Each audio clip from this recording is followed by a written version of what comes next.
messieurs, dames, bonsoir à tous, buonasera a tutti. Alors, je me présente, je suis Gianfilippo Antolini et je suis entre autres historien et j'enseigne à l'Université de Corse.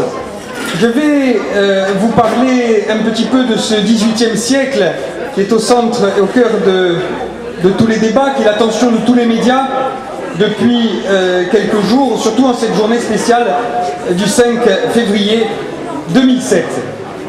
Je laisserai ensuite la parole aux personnes qui sont à côté de moi, qui auront également des choses très intéressantes, j'en suis sûr, à vous dire.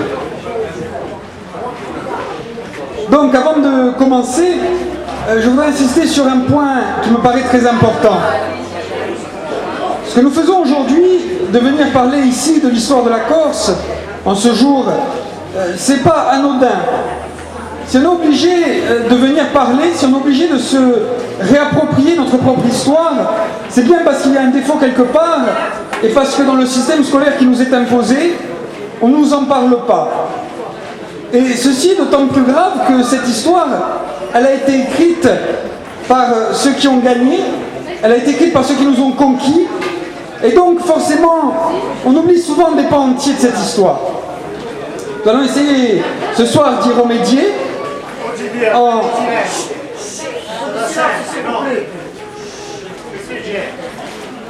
Merci monsieur. Nous allons essayer ce soir d'y remédier en faisant un petit tour d'horizon de ce qu'a été ce XVIIIe siècle en Corse et de ce qu'a été l'intervention de Paoli dans ce siècle des Lumières vis-à-vis de la Corse. Et vous verrez, on l'a évoqué tout à l'heure lors de l'installation des plaques, que Pascal Paoli a été un précurseur en bien des choses et que son œuvre a été très importante.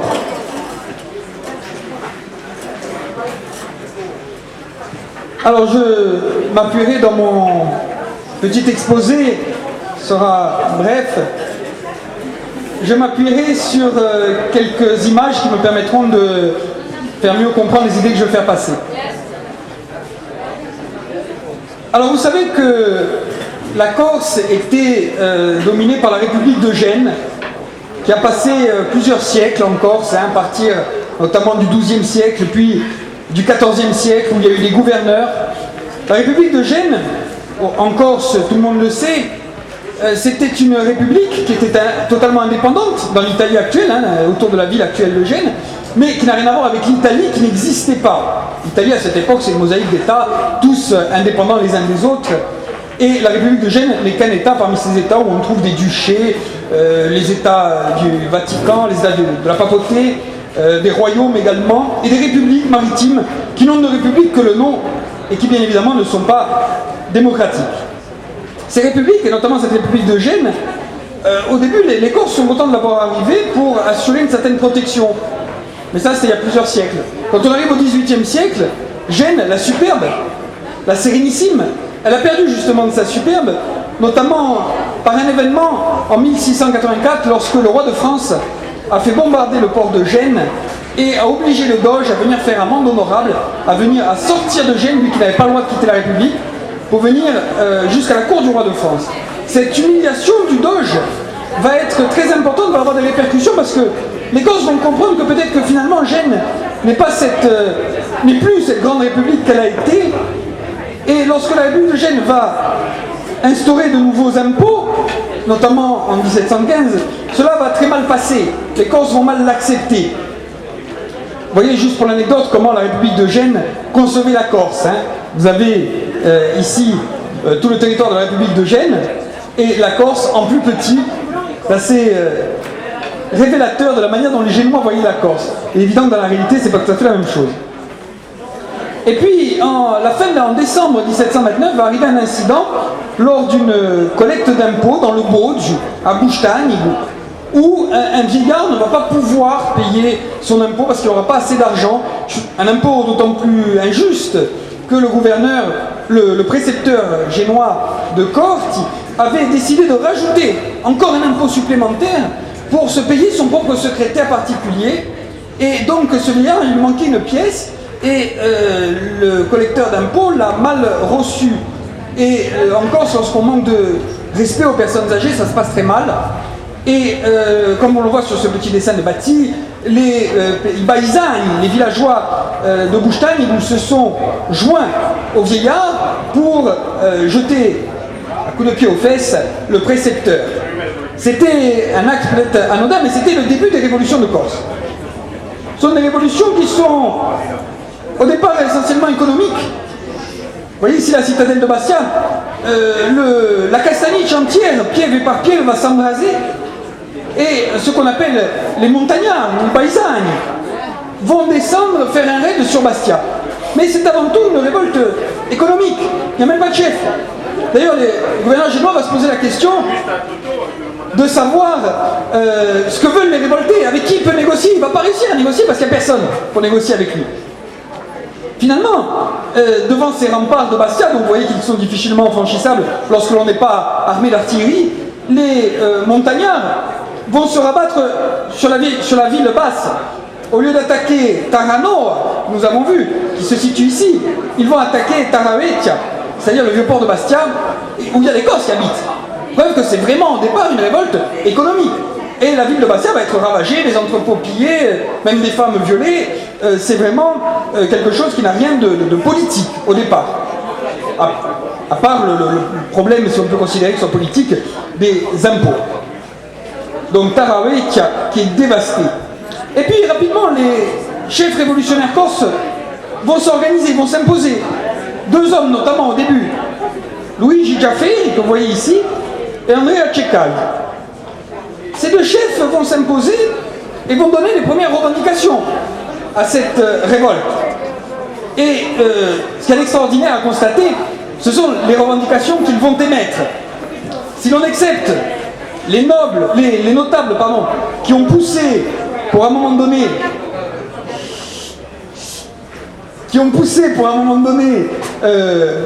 à ce que l'on demande la reconnaissance d'une classe de noblesse en Corse, le reste des revendications sont d'actualité, mais on aurait pu, on les pose actuellement encore aujourd'hui. C'est tout simple. Les Corses de cette époque, en 1731-1732, qu'est-ce qu'ils demandent au gouverneur génois? Ils demandent la corcisation des emplois. Ils demandent à ce que ce soit des Corses qui accèdent à des emplois. Ils demandent à payer moins d'impôts. Ils demandent également à ce que l'on aide les agriculteurs en leur donnant des prêts pour qu'ils puissent produire plus et mieux. Et ils demandent enfin, sans doute le Alain Moscone de l'époque, ils demandent à ce que les bateaux, lorsqu'ils font du cabotage d'un port corse à un port corse, n'aient pas à payer de prix d'entrée dans ces ports. Donc on retrouve vraiment des revendications extrêmement d'actualité dans tous les domaines. Les Génois ne répondront pas parce que les Génois ne veulent pas traiter avec des rebelles. Donc, notre image de Luigi Giafferi. Donc, la révolte va continuer. D'autres personnages vont arriver, comme Diagin Tubaui, qui aurait certainement laissé un nom dans l'histoire. Même si Pasquale de Bauli, son fils, n'était pas devenu roi Boudiaba Adria. Il devient lui aussi l'un des chefs des révolutions corses. Et comment réagit la République de Gênes? Elle réagit en envoyant des troupes. Et notamment avec une alliance avec l'empereur d'Autriche. On envoie des troupes en Corse, à partir du début de l'année 32, pour mater les révoltés. Et ça va être comme ça pendant pratiquement 20 ans. Il va y avoir des révoltes. On va envoyer des troupes pour calmer les révoltes. On va payer, la République de Gênes va payer les armées pour venir combattre et pacifier la Corse. Ces troupes vont rester 1 an, 2 ans, 3 ans, puis vont partir. Et dès qu'elles vont repartir, bien sûr, les révoltes vont reprendre. Et ça va durer comme ça pendant 20 ans. En 36, en 32, là nous sommes toujours en 32, nous avons l'exemple du général Ceccal, ici en Balagne, à Kalin, la fameuse bataille de Kalinsana. Je ne vous ferai pas l'injure de vous parler de cette bataille, j'imagine que ici tout le monde en est au courant. C'est lorsque les armées de l'empereur d'Autriche, au nom de la République de Gênes, sont venues attaquer le village de Kalinsana, et où les Corses ont répondu en jetant des ruches avec des abeilles pour pouvoir mettre en fuite les Allemands, qui ont laissé un certain nombre de morts sur le terrain et qui ont abandonné aussi leur armement, qui a été fort utile pour la suite. Donc à Corti, c'est Santeo qui va s'illustrer en négociant avec le duc de Wurtemberg pour que la ville ne soit pas écrasée. Et les Corses, qu'est-ce qu'ils vont faire? Ils vont réunir des théologiens, voici le congrès d'Orez, et ils vont leur demander si la révolte est juste. On est profondément chrétien en Corse, on est profondément catholique. Donc on va demander à nos chrétiens, à nos catholiques, aux chefs religieux, de réfléchir sur la question. Et la réponse va être très simple. Ils vont dire, si le prince devient tyrannique, alors la révolte est justifiée. Et lorsque les armées de l'empereur d'Autriche vont ravager nos récoltes, des villages qui se sont révoltés, vont massacrer, détruire des maisons, tuer des gens, à ce moment-là, le prince, c'est-à-dire celui qui domine, c'est-à-dire la République de Gênes, va devenir tyrannique et la révolte sera ainsi justifiée. Au couvent d'Orez, encore, en janvier 1935, sans que l'on puisse être sûr de la date, du jour, pas de la date, se tient une consulta qui va changer beaucoup de choses. Parce que cette consulta, les effets, on les subit, on en bénéficie encore aujourd'hui. Elle va prendre plusieurs décisions importantes. Elle va notamment placer la Corse sous la protection de l'Immaculée Conception, décider que le drapeau serait à l'image de l'Immaculée Conception, le drapeau corse, et décider également que notre hymne national serait le Dio Bisalvi Regina, vieille prière latine composée au temps des croisades, puis reprise ensuite à Naples, écrite à Naples ensuite et transformée en italien au XVIe siècle. Et on va décider également que le 8 décembre sera la fête nationale, puisque le 8 décembre c'est le jour de l'Immaculée Conception. Mais cette consulta d'Orez ne sera pas suivie dans les faits car les troupes de l'empereur d'Autriche sont encore présentes en Corse et les Corses n'arrivent pas à déclarer cette indépendance. Donc vous voyez que là, en quelques années, d'une révolte économique, on est passé à une révolte politique. Et finalement, on va demander de l'aide à l'extérieur. Un personnage qui est un aventurier, qui est le baron Théodore de Nehoff, je ne m'étendrai pas aujourd'hui, ce n'est pas le sujet, et ce baron Théodore de Nehoff, au couvent de Malaisie, il va être proclamé le 15 avril 1936 roi de Corse. Il avait négocié ça. Voici le roi Théodore Ier, qui est un roi dont on s'est beaucoup manqué, surtout déjà à son époque, encore maintenant, mais qui finalement avait très certainement, les historiens aujourd'hui les plus sérieux le pensent, quelque chose de sérieux, un sujet sérieux pour la Corse. Il avait vraiment envie de faire quelque chose pour la Corse, de nous aider à trouver notre liberté. C'est quelqu'un qui était vraisemblablement en avance sur son temps, défavorable à la peine de mort en 1736, qui avait inscrit une première constitution pour la Corse, dont s'inspirera Paoli. Voici un portrait peut-être plus réaliste du roi Théodore tel qu'il devait être réellement. On remarquez toujours dans les portraits, vous savez, ils sont très beaux, puis d'autres un petit peu plus gros. On peut imaginer qu'ils sont plus réalistes. Et voici une caricature de l'époque, une caricature hollandaise. On voit ce roi Théodore qui essaie d'attraper une couronne. Déjà à son époque, on s'en moquait. Il ne restera en Corse que 6 mois. Et dès 1937, ce sont les troupes françaises auxquelles la République de Gênes fera appel. À 3 reprises, les Français débarqueront en Corse pour mater les révoltés. En 1939, Biagin Tubaoli, qui avait été non seulement l'un des principaux chefs de la Révolution, mais qui sera également une sorte de premier ministre avec Giafferi du roi Théodore, s'exile à Naples avec son fils, avec ses enfants, et notamment son fils Pasquale. Il ne reviendra jamais d'exil. Un autre personnage va émerger, c'est Gian Pedro Gaffori. Voici sa statue, encore une fois, elle est très belle, avec un très beau dessin. Voici son dessin qui est peut-être un petit peu moins joli, un petit peu plus empâté. J'ai rien contre les gens empâtés. Et Gian Pedro Gaffori va s'imposer petit à petit et va devenir le général en chef des Corses, le général unique des Corses. Il va être élu d'ailleurs primat de la Corse en 1953. Et les Génois ont très peur de lui. Donc, qu'est-ce qu'ils vont faire? Voici sa maison, et des bas-reliefs. Je ne vais pas m'étendre. Il a fait construire une maison qui s'appelle Ugazino. Et en octobre 1953, alors qu'il revient du casino, il est assassiné par les Corses qui ont trahi, les Roméi, qui seront reçus à Gênes, qui seront pensionnés à vie, qui obtiendront des grades, des maisons, de tout. À la place de leur maison qu'ils avaient en Corse, d'ailleurs, elle sera rasée, une colonne d'infamie sera érigée par les Corses, et il sera donné interdiction de construire une maison, aujourd'hui encore à Corti, pas loin du Palazzo Nazionale. On voit cette place, on ne comprend pas pourquoi il y a une place. C'était la maison Roméi qui n'abritera jamais plus de maison. Clément Paoli, est le frère de Pascal. C'est un rapport, disons, qui est très bon, hein, ils ont un très très bon rapport, Pascal et Clément. Assez difficile parce que Clément est plus âgé, mais Paul il s'impose plus. Et Clément va préparer le retour de l'arrivée de son frère, le retour de son frère, car la Corse en cette année 53 se trouve coupée, n'a plus de chef, et le problème pour les Corses c'est d'arriver à faire l'union. Vous voyez que ça aussi c'est encore énormément d'actualité.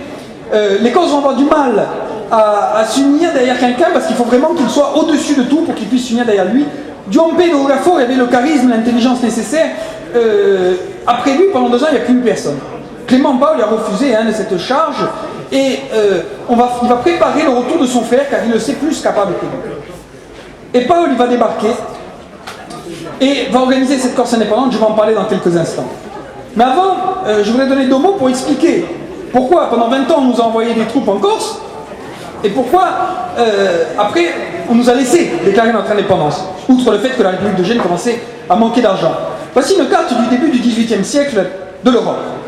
L'Europe va être secouée par une série de guerres au cours de ce XVIIIe siècle, et notamment une guerre de succession d'Espagne, puis ensuite, à partir de 40, guerre de succession d'Autriche.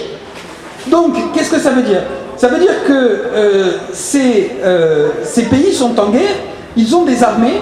Pour lever une armée au XVIIIe siècle, c'est assez difficile, parce qu'il y a très peu d'armées de métier, on les lève souvent pour une bataille. Donc quand vous avez un conflit qui est ici, qui est généralisé dans l'Europe du Sud, dans l'Europe méridionale, l'Europe du Sud, dans la Méditerranée, c'est plus facile de faire appel à des armées, et pour les Autrichiens, c'est plus facile d'envoyer des armées parce qu'ils les ont sur place.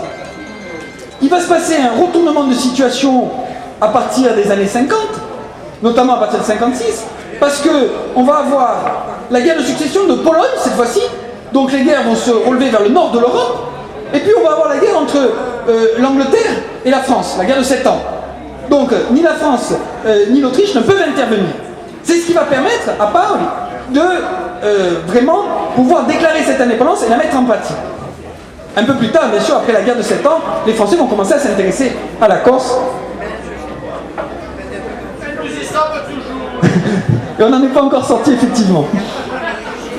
Je n'osais pas le dire. Donc, le 14 juillet 1755, au couvent Sant'Antonio di Agasayanca, en Castagniccia, la nuit du 13 au 14 juillet, la consulta générale décide de nommer Pasquale De Paoli général en chef de la nation. Il refusera dans un premier temps, comme cela se fait pour l'époque, en se faisant un petit peu prier, et puis finalement il acceptera.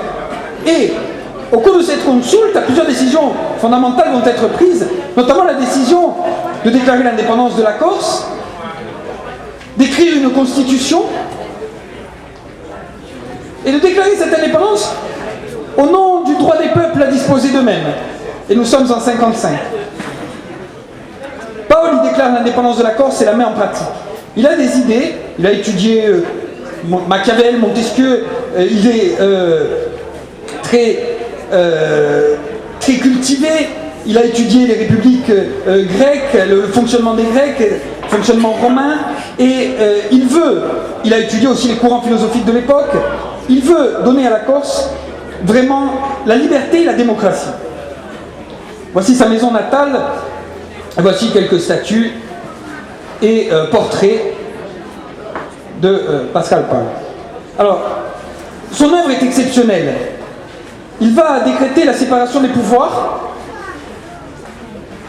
Il va, entre l'exécutif et le législatif, celui qui fait la loi, celui qui l'applique, et le judiciaire également, il va expliquer que les gens sont égaux devant la loi. Et il va le mettre en pratique. Pendant ce temps-là, en France, vous avez un roi de droit divin qui, par les simples lettres de cachet, envoie les gens en prison. Et Paul, lui, il met en pratique la séparation des pouvoirs. Il va également, dans sa constitution, donner le droit de vote aux femmes si elles sont chefs de famille. C'est énorme pour l'époque. La France attendra le général de Gaulle pour donner le droit de vote aux femmes. Et puis, bien sûr, Pascal Paul va écrire une constitution. Et il va décréter, dans le préambule de cette constitution, le peuple corse, légitimement maître de lui-même. C'est le droit des peuples à disposer d'eux-mêmes. J'ouvre une petite parenthèse. Vous voyez sur la statue, vous voyez souvent écrit Pasquale de Paoli. Pasquale de Paoli. N'allez pas imaginer qu'il était noble. D'ailleurs, on lui a reproché, il n'était pas du tout noble. Hein. Il était petit-fils de meunier. Même si son père était pagé ou dans son village, il n'était pas noble. Cette particule 2 n'est pas une particule donc de noblesse, c'est tout simplement la contraction de Dei, qui veut dire D-E-S, hein, Pasquale dei Paoli, c'est-à-dire Pascal de Paoli, qui vient de la famille des Paoli, qui est le fils des Paoli. Donc c'est absolument pas noble. Et lui-même signait Pasquale de Paoli, hein, toutes ces lettres. On va voir d'autres portraits. Cor in fronte strada dritta, sa devise. Il aura une opposition, qui s'appellera Matra, qui combattra pendant 1 an et demi, puis qui mourra au combat. Vous voyez l'organisation de la Corse indépendante de Pascal Paoli, avec au centre le peuple, à la base de tout le peuple, hein, qui élisent des délégués qui vont en consulta, qui élisent un conseil supérieur, un conseil suprême, puis le général de la nation, en l'occurrence Pascal Paoli. La Corse entière va devenir indépendante. La Corse entière, à part les présides qui vont rester aux mains des Génois. Dans un premier temps, le roi de France va signer un contrat, un traité, avec la République de Gênes pour avoir le droit à ce que ces navires puissent aller dans ses présides, dans ses ports, hein, tout simplement parce qu'il est en guerre contre l'Angleterre, et donc il utilise ces ports, et il paye la République pour les utiliser. On verra qu'un peu plus tard, ce sera l'inverse. Donc là, vous avez Calvi, le Calvi de l'époque, hein, un dessin. Bastia, San Fiorenzo, encore en dessin, Ajaccio, bien sûr. Et vous avez également Bonivadio.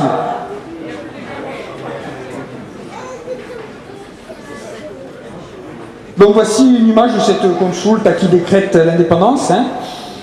Pascal Paoli va ensuite œuvrer pour donner à la Corse tous les attributs d'un pays indépendant. Il va y avoir une armée, une milice, et il y aura des troupes qui seront mobilisables, partir dans les villages. Donc voici l'uniforme hein, de cette armée. Voici quelques dessins, hein, un petit peu les mêmes, des armes de cette époque. Il va ensuite choisir une capitale, parce qu'il va doter la Corse de tout ce qu'un État indépendant a besoin. Voici une capitale, voici Corti bien sûr, et Corti notamment au Palazzo Nazionale. Alors, à l'époque de Paoli, il n'a pas ce dernier étage, hein. C'est l'ancien Palazzo della Signoria, qui était un bâtiment qui était utilisé par les officiers génois à Corti. Et Paoli va le récupérer, donc il va y installer le siège de son gouvernement, il va y installer ses appartements. Vous voyez, au rez-de-chaussée, il y aura même les prisons. Hein. D'ailleurs, comme les prisons lui posent problème, parce que les prisonniers, souvent la nuit, quand ils savent qu'il est là, ils hurlent toute la nuit. Ils sont prisonniers, hein. Pas très agréable. Donc, qu'est-ce qu'il fait? Il va faire installer des appartements au couvent Saint-François. Caserne, aujourd'hui, vous avez des bâtiments universitaires, hein, Grosset. Et il va faire installer un appartement pour pouvoir recevoir les invités de marque et pour pouvoir également y dormir quand il va être trop fatigué. Alors, Pascal Paoli va bien sûr mettre également en pratique une monnaie, il va faire frapper monnaie, battre monnaie. Cette monnaie s'appelle Isoldi. Elle n'aura cours qu'en Corse. Les gens d'ailleurs ne seront pas très contents parce que avec cette monnaie ils ne pourront pas aller payer à l'extérieur de la Corse. D'ailleurs Paoli l'interdira pour ne pas perdre cette monnaie, il interdira qu'elle quitte la Corse. Voici quelques exemples de cette monnaie où on fait frapper les armes de la Corse. Hein. Il y aura également alors la monnaie dans un premier temps c'est Mourad, ensuite elle est transférée à Corte. Il y aura également, vous le voyez sur cette photo, une imprimerie nationale qui sera installée. Une imprimerie nationale. Et ça c'est quelque chose de très important parce que vous avez un État comme la République de Gênes qui n'a pas d'imprimerie. Et Pascal Paoli réussit à acheter les machines, à faire venir les techniciens d'Italie, de Naples notamment, pour faire marcher cette imprimerie. Et vous voyez que sur la justification, qui est un livre qui explique les raisons pour lesquelles, qui justifie les raisons pour lesquelles les Corses se sont révoltés, il a marqué Corti, imprimé à Corti. Bon, il faut le reconnaître, c'est un coup de pub, hein, parce qu'elle n'est pas imprimée à Corti, elle est imprimée à Naples. L'imprimerie, elle n'avait pas les moyens d'imprimer des livres. Mais les Raguali, quand même, qui était le journal officiel, étaient imprimés dans cette imprimerie. C'est un exemplaire des Raguali, hein, c'était une manière de faire passer l'information à tout le monde. car les journaux, bien sûr, c'est plus petit, c'est plus court, on peut lire, alors qu'un livre, c'est peut-être pas à la portée de tout le monde au XVIIIe siècle, ne serait-ce que le fait d'avoir le livre, encore plus de le lire. Encore aujourd'hui, déjà, il y en a certains qui ne lisent pas beaucoup. Voici une autre image des ragguagli dell'isola di Corsica. Alors bien sûr, la langue officielle est le corse, la langue qui est parlée. La langue qui est écrite, le corse n'est pas écrit à l'époque, c'est le toscan, qui va devenir ensuite, à l'unité italienne, la langue italienne actuelle. Donc il y a un bilinguisme permanent dans la Corse. Hein. La langue des élites, la langue de l'écriture, c'est le toscan, et la langue du parler, bien sûr, c'est la langue corse. Paul parle également d'autres langues, hein, le français, d'autres langues étrangères comme le français ou l'anglais. L'autre grande œuvre de Pasquale de Bauli, c'est la création d'une université qui va ouvrir ses portes. Le bâtiment aujourd'hui a disparu, hein, il était au-dessus de la place Paoli, il a disparu, il a été rasé, c'était à Gazaros. Et cette université qui va compter près de 300 étudiants, va être vraiment, elle ouvre en janvier 65, va être vraiment la grande réussite de Paoli, il en sera très fier. Il ira lui-même tirer au sort les sujets des examens, il s'intéressera beaucoup à cette université qui aura pour but de former les cadres de la Corse indépendante, les cadres de demain. Et ça c'est énorme. Théodore de Neuf en parlait dans sa constitution, il disait qu'il faudra créer une université. Paoli l'a fait, il a créé cette université qui a fermé ses portes en 68 à cause de la guerre, et ensuite le roi de France a refusé qu'on la réouvre, et nous avons bataillé pendant près de 2 siècles pour obtenir sa réouverture simplement en 1981. Et quand je dis nous, je parle des Corses, mais encore dans les années 70, ils n'étaient pas très nombreux, les Corses qui se battaient pour demander et pour obtenir sa réouverture. Ils étaient beaucoup plus nombreux 10 ans plus tard pour les fêter les 10 ans. Mais je ne vise personne. Voici un autre aspect de Paoli. C'est la Giustizia Paolina. La Giustizia Paolina, c'est cette justice qu'il va mettre en place, qui sera dure, certes, mais qui sera juste. Et pour la première fois dans l'histoire de la Corse, on va avoir une justice juste. Pour être un pléonasme, quand on connaît l'histoire de la Corse, on sait que cela ne l'est pas. Et cette justice va être tellement juste qu'elle va faire diminuer le nombre de vendette et va permettre aux Corses de plus s'entretuer entre eux. Après la fin de la Giustizia Paolina, la vendetta, malheureusement, reprendra ses droits. Paoli va également, Paoli la consulta va également officialiser le drapeau corse. Ce drapeau à tête de mort, connu de tous aujourd'hui, contrairement à la consulta de 35 qui avait prôné l'image de l'Immaculée Conception. À un moment donné, on parlera même de Sainte Dévote. Alors, d'où vient cette tête de mort? Ben regardez, voici l'écusson de l'Aragon. Elle vient du roi d'Aragon. Vous avez vu, hein, dans l'angle en bas à gauche, voici un agrandissement. Dans l'écusson du roi d'Aragon, vous avez 4 têtes de mort. Comme en Sardaigne, par hasard, avec la croix de Saint-Georges. Alors, voici le sceau de Pierre III, le roi d'Aragon, XIIIe siècle. 4 têtes de mort, avec la croix rouge. Alors, l'Aragon, c'est quoi? Ben, l'Aragon, c'est ça. C'est un royaume qui se constitue petit à petit à partir de l'actuelle province d'Aragon, à partir du XIe siècle, et qui va petit à petit faire des conquêtes. Hein. Vous le voyez dans le bassin méditerranéen, c'est tout ce qui est rouge. C'est la couronne d'Aragon. Et cette couronne d'Aragon, ce roi d'Aragon, il va, en 1096, disputer une bataille importante, qui est la bataille d'Alcoraz. Vous voyez ici une représentation. C'est un territoire qui est situé à peu près par là, hein, Alcoraz. Et c'est une guerre que le roi d'Aragon va mener à la fois sous une forme de reconquiste, à début de la reconquiste, la conquête de l'Espagne par les Aragonais puis les Castillans, mais c'est également une croisade, puisqu'on va se battre contre les Almoravides, qui sont musulmans et qui sont berbères. Et parmi ces peuples berbères, vous avez les Maures et la Mauritanie. Hein, vous avez ces Maures, et ce Maure deviendra l'emblème hein, des gens qui vont battre ces musulmans, puisque en héraldique, lorsque l'on bat un ennemi, on peut lui prendre son drapeau. Donc c'est comme si on avait battu les Maures, parce que les Maures faisaient partie des Almoravides, de la dynastie almoravide, et donc on va s'emparer de ce drapeau. Le roi d'Aragon aura le droit de porter ce drapeau parce qu'il a battu ces Maures, aussi bien en participant à cette croisade que lors de la reconquiste. C'est un peu la même chose. Et donc, ce drapeau va être celui du roi d'Aragon, qui va avoir la gestion de la Corse à partir de 1297, le pape va lui confier, mais ça ne va pas l'intéresser. Vous avez vu tout à l'heure sur la carte qu'il va descendre en Sardaigne, il n'a plus besoin de la Corse, il contrôle complètement le bassin méditerranéen. Et ce n'est que plus tard, en 1420, qu'il va essayer, avec notamment Vicente Lodistia, mais c'est une autre histoire, de s'emparer de la Corse. Donc, il va avoir officiellement le titre de roi de Corse, mais il ne va jamais venir, va jamais réussir à s'implanter. Et au XVIe siècle, on a un géographe qui fait une carte des possessions de Philippe II d'Espagne, qui est l'héritier du roi d'Aragon, puisque l'Aragon, c'est l'Espagne, c'est l'alliance de la Castille et de l'Aragon. Et officiellement, le roi d'Espagne, encore aujourd'hui, Juan Carlos, il est roi de Corse. Dans ces titres, vous savez, les rois, ils ont des tas de titres comme ça, à longueur, qui ne veulent rien dire. Il est roi de Corse, ils ne vont jamais régner, mais ils sont rois de Corse, ils sont contents. Et nous aussi, oui. Et donc, ce géographe qui fait un atlas avec les possessions de Philippe II d'Espagne, eh bien, il intègre la Corse dans ses possessions, il ne sait pas quoi mettre comme drapeau. Et comme le roi d'Aragon est venu, elle a créé la ville de Caille, il est venu en Sardaigne, et donc la ville de Caille a comme drapeau 4 têtes de mort. Donc la Sardaigne, il ne s'embête pas, il met 4 têtes de mort. La Corse, il hésite, et finalement il met une tête de mort pour faire la différence. Et c'est par erreur que la tête de mort arrive dans notre drapeau, arrive sur les atlas, ensuite les atlas, les géographes vont se copier les uns sur les autres, ils ne vont pas inventer, et on va ainsi officialiser la tête de mort, alors que nous, on est au courant de rien. Juste au XVe siècle, quelques seigneurs comme Vicente Lodistia, Della Rocca vont, pour favoriser la venue du roi d'Aragon, prendre dans leurs emblèmes cette tête de mort, mais ce ne sera pas à ce moment-là le drapeau officiel.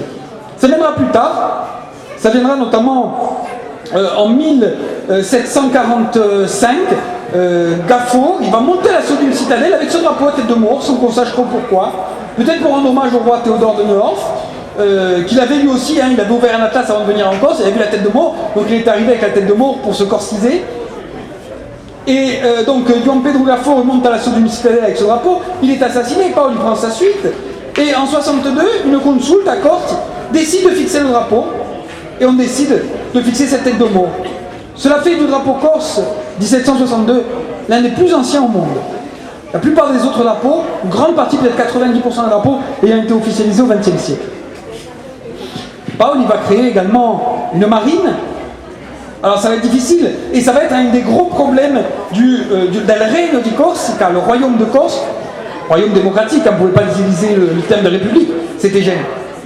Ça va être un gros problème d'économie, parce qu'on n'a pas beaucoup de moyens, et il faut en trouver. Et les principaux présides sont aux mains des Génois, donc ça va être très difficile, on va avoir recours à la course. C'est-à-dire qu'on va payer les corsaires, on va leur donner le drapeau corse, et ils vont attaquer des navires qui ne sont pas en guerre, qui ne sont pas alliés avec nous.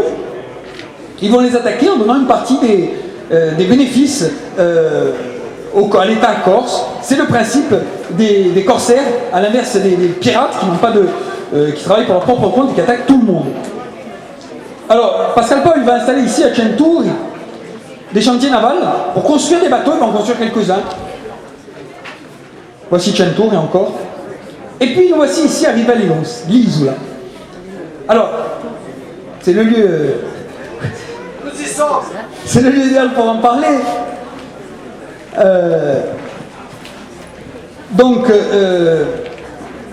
Il Rousse a été déjà occupé. Vous avez à Bedra, l'Isola, où vous avez une présence déjà au néolithique ancien, il y a 7500 ans. Vous avez ensuite des Phéniciens qui vont venir. Vous avez également des Phocéens pendant l'Antiquité, depuis les Romains.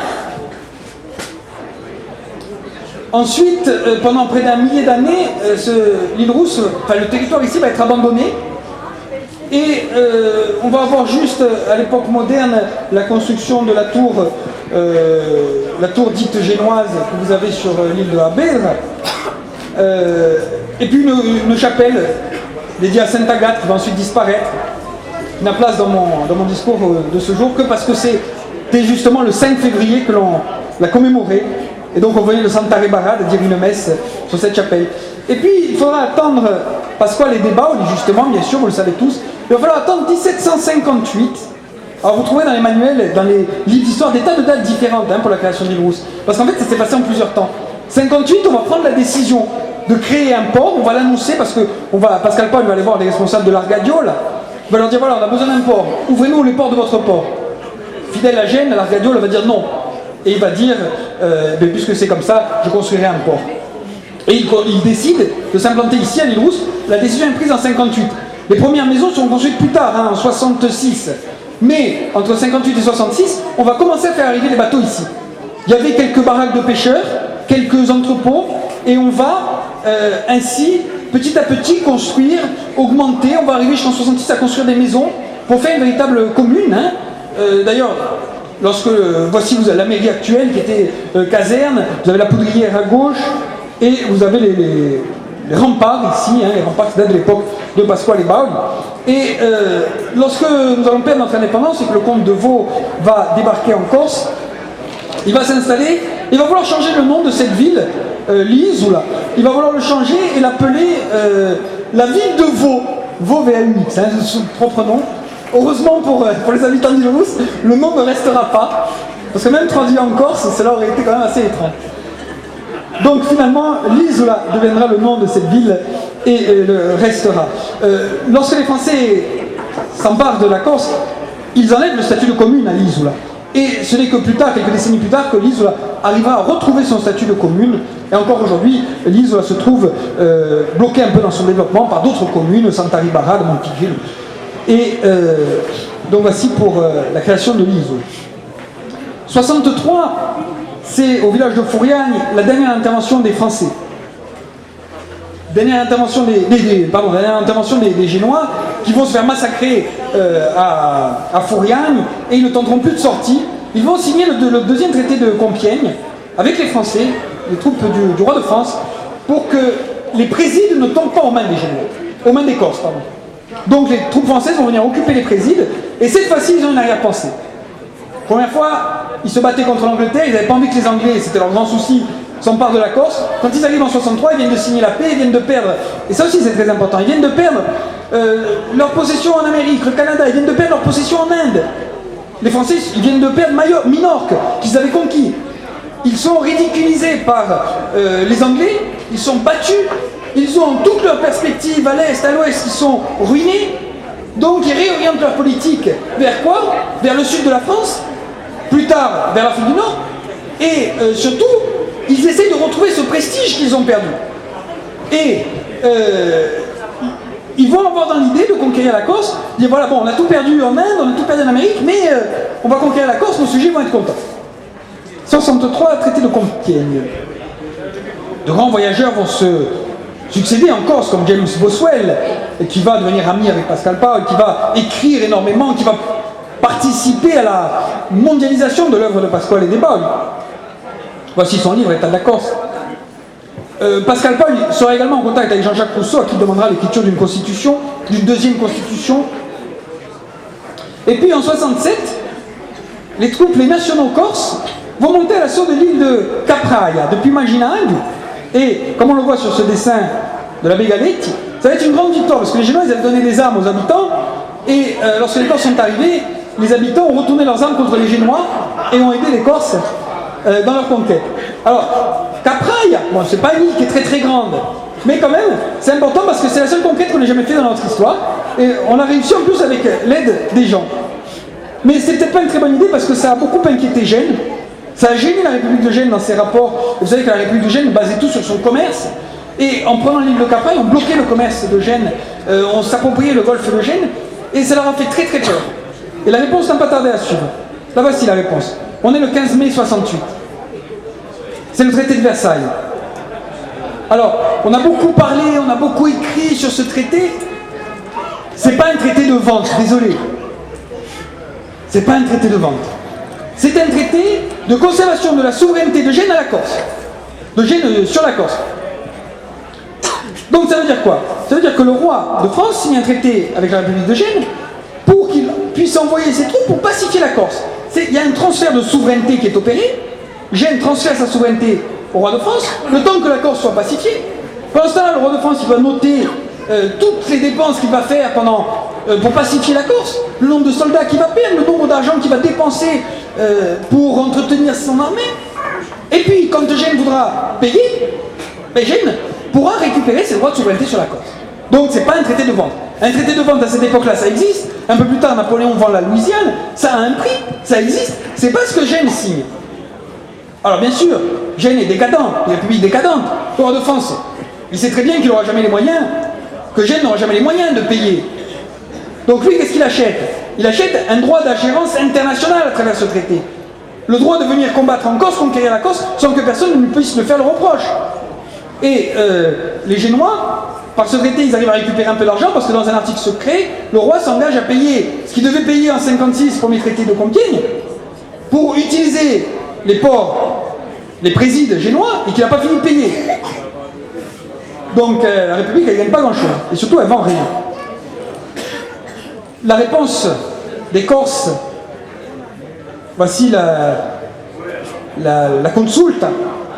Les députés vont se lever en hurlant « Guerre, guerre, guerre !» Dans une seule seconde, les Corses ne vont hésiter, ils vont livrer la guerre. Ils livrent la guerre et ils le savent très bien. À l'une des armées les plus puissantes du monde, les mieux armées, les mieux équipées. Mais ils vont livrer la guerre. Et si aujourd'hui il y a des gens encore qui résistent, c'est très certainement parce que nos ancêtres ont choisi de mourir les armes à la main plutôt que de s'enfuir ou que de trahir. Voici l'exemple d'une mère offrant son fils, son troisième fils pour la patrie, alors que les deux premiers sont déjà morts.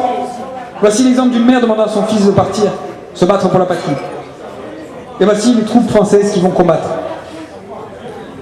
Donc je passe sur l'épisode de Diagoumou Kazela, qui eut l'ingéniosité tout seul de défendre la tour de Nonce, avec un système, comme on le voit sur le dessin, de cordes, qui lui permet de faire tirer tous ses fusils en même temps, et qui a mis les Français en déroute. Il est sorti avec les honneurs, alors qu'il boitait. Ouorgo. Nous sommes en octobre 68, c'est la première phase de la conquête de la Corse. Paul il sera très intelligent, il laissera les Français avancer, occuper les villages les uns après les autres, occuper la Casinca, et le gros des troupes attendra près de Borgo. Et après que les Français aient occupé Borgo, Paul il leur coupera l'eau, le point d'eau, puis les encerclera, et malgré l'arrivée de renforts, les Français, notamment le général de Ludre, perdront la bataille, seront contraints à négocier, et l'Europe entière découvrira que la Corse a mis en déroute l'une des armées les plus puissantes du monde. Le comte de Marbeuf sera blessé et les généraux français porteront la honte de cette défaite toute leur vie. Les prisonniers français seront traités avec une humanité et une dignité hors du commun. Paul ira jusqu'à recevoir à sa table les officiers et donnera des laissez-passer pour qu'ils puissent trouver, pour rentrer en France chez eux, de la nourriture, des chevaux, tout ce qu'ils auront besoin au prix du marché, afin qu'ils ne soient pas escroqués. L'année suivante, après Ponteno, le roi de France n'aura pas les mêmes égards avec les prisonniers corses. Voici la victoire de Borgo. Mais c'est une habitude de gagner à Borgo, on l'avait déjà fait en 1938. Et malheureusement, l'année suivante, les Français plus nombreux, mieux équipés, avec une artillerie, en ayant un peu mieux compris aussi certaines personnes, c'est-à-dire en ayant acheté certains personnages, notamment Bochokiamp, parviendront à gagner la bataille de Ponteno. Cette bataille qui laissera près de 400 à 500 morts, 600 morts maximum, suivant les historiens, 600 morts côté corse, ce qui est énorme bien sûr, ce qui est peu pour une bataille de cette époque-là. Ces morts s'expliquent par le fait que les Corses ont été pris entre deux feux, trois feux même, puisqu'il y avait des mercenaires prussiens et suisses sur le pont de Ponteno qui ont reçu à un moment donné l'ordre de tirer sur les Corses. Alors est-ce que c'est une erreur, est-ce que c'est une trahison de plus? En plus le pont était barré, le passage du pont était très difficile, le Gol était en crue, les militaires ne pouvaient pas passer le Gol, et finalement ça a été un vrai carnage qui a marqué la fin de l'indépendance de la Corse. Les troupes françaises ont occupé la Corse et le comte de Marbeuf, le sinistre comte de Marbeuf, a été nommé gouverneur de la Corse. Il s'illustrera par sa tyrannie, refusant que l'on donne sépulture aux morts. L'œuvre de Paul sera mondialement reconnue. Je dis mondialement et c'est un terme que j'utilise à dessein. Car dans les années qui vont suivre, en 1974, les États-Unis d'Amérique vont déclarer leur indépendance. Ils vont déclarer leur indépendance et ils vont rendre hommage à Paul, rendre hommage surtout au libérateur de la patrie. Ils vont rendre hommage également aux combattants de la démocratie et ils vont nommer un nombre important de villes du nom de Paul, qui existe encore aujourd'hui, c'est une image prise sur internet, dans l'Indiana, dans un autre état. Voici un district, si vous regardez bien là, vous avez Paul Sud. Voici encore la manière de se rendre à Paul. et Welcome to Paul. Je suis d'accord. Donc Paul sera honoré dans la Corse, dans le monde entier, notamment en Amérique, ce qu'on oubliera un peu trop souvent en France, bien sûr, parce que ce sont les vainqueurs qui écrivent l'histoire. Les philosophes français, les gens de lettres vont se battre pour tresser des louanges à Paul. Et notamment un certain Napoléon Bonaparte, qui en 89 écrira notamment, puisqu'il est né lui quelques mois après Ponteno, « Je naquis quand la nation périssait, 30 000 soldats français vomis sur nos côtes, venus noyer le trône de la liberté dans un fleuve de sang. » Il oubliera ces belles paroles lorsqu'il arrivera au pouvoir en France, qui prendra le pouvoir en France, par son coup d'État. Donc Paul, il s'est ensuite 20 ans d'exil en Angleterre, où il est reçu comme un chef d'État. C'est également un retour en 89-90, où l'Assemblée française, la Constituante, va le recevoir en triomphe.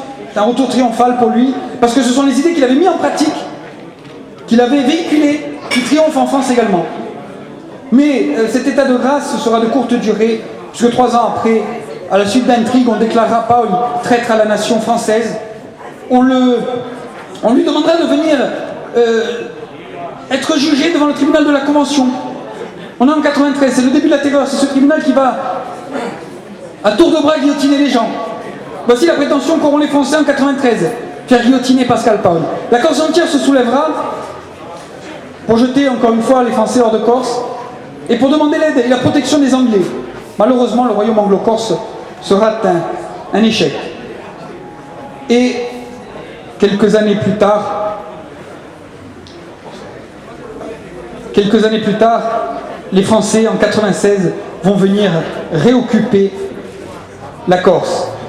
Voici comment l'histoire officielle appelle cette occupation de 1996 la délivrance de la Corse. Nous sommes bien ici dans une version revue et visitée de l'histoire de la Corse. L'œuvre de Pascal Paul a donc franchi les siècles, elle a franchi les océans, elle est immortelle.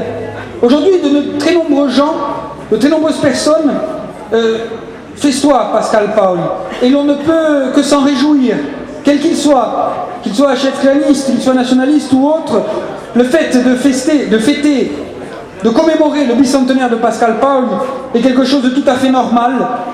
Et d'autant plus que Pascal Paul, c'était celui que l'on appelait de son vivant Ouabou Diaba Adria, et non pas le père d'un parti, le père d'un mouvement, le père d'une idéologie, c'était le père de la patrie tout entière, la patrie corse. C'est pour cette patrie, pour cette nation qu'il s'est battu, qu'il a combattu, et je crois qu'on ne peut que se réjouir de voir aujourd'hui tout le monde le fêter. Il est même dommage que l'on n'ait pas fait avant. Pascal Paul est mort à Londres, vous le savez tous, le 5 février 1807, il y a précisément 200 ans. Voilà ce que je voulais dire en quelques mots sur Pascal Paul. Voilà.